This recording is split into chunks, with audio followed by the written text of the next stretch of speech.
All right, so how's it going, people? It's your friend Oliver. Hope you're doing well. I kind of wanted to talk today about all these different things that face humanity, these obstacles and challenges that are in our way. There's people around the world that are hungry. There's people around the world who's in villages and cities and things like that are being destroyed.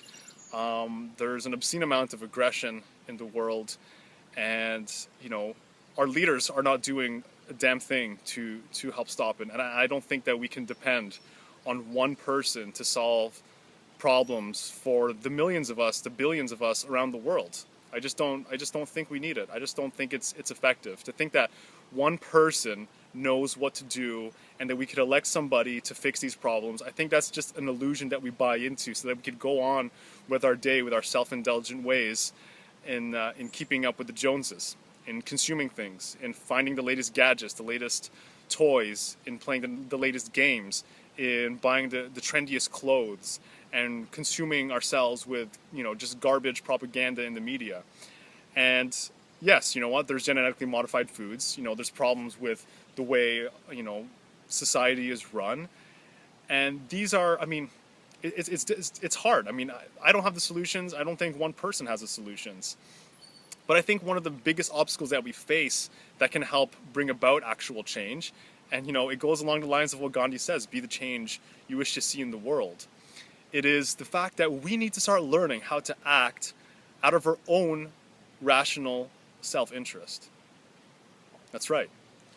How to act in our own rational self-interest. Lately, there's so many people who are just, we're so consumed and we're so distracted by all the stuff around us that we try to add things from the external and define ourselves from the external and add it to ourselves, thinking that's going to make things better, like materials and physical things and other people, when really we need to start finding out what is actually in our best interest. What is it that you want? Most people don't really know what their personal value systems are, their personal philosophy is. They don't know what direction they want to take in life. They don't know what their their life's desire is to, what their heart's desire is to, what their actual mission is in this world. And I think when people start acting in their own self-interest, they start realizing that they need to put a value on themselves. And that's certainly what happened to me when I first started losing weight. Was I had to start finding out what was going to be in my best interest. This meant thinking about what foods I was putting into my body. This was thinking about what kind of information I was going to put into my head. This had to do with what kind of people I'm going to surround myself with, what kind of commitments I was going to make in terms of the next steps I would take in my life. I think it's extremely important that we stop and think, because Henry Ford says it. He says thinking is the hardest work there is. That's why so few engage in it. Most people don't stop and think about their life and what actually is going to benefit them. And I think if we start taking care of ourselves as individuals, we start thinking about ways in which that we can make our lives better, our own selves better.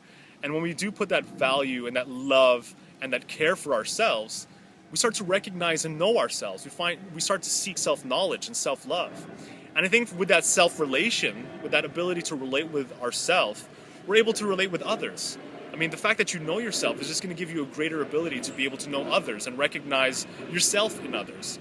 So yeah, I think it's extremely important to look at the issues that are affecting us globally as society, as humanity, as a species, because they are important things, they are important issues.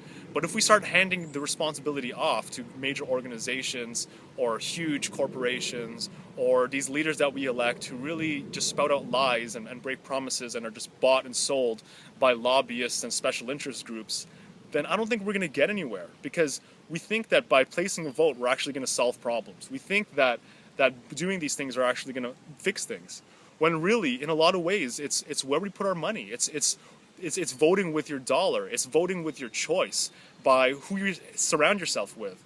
If you have relationships around you that are loving and caring and reciprocal and empathetic and sympathetic, then you're creating your own little society around yourself that is the ideal for yourself, that is supporting you in the direction you want to take in your life.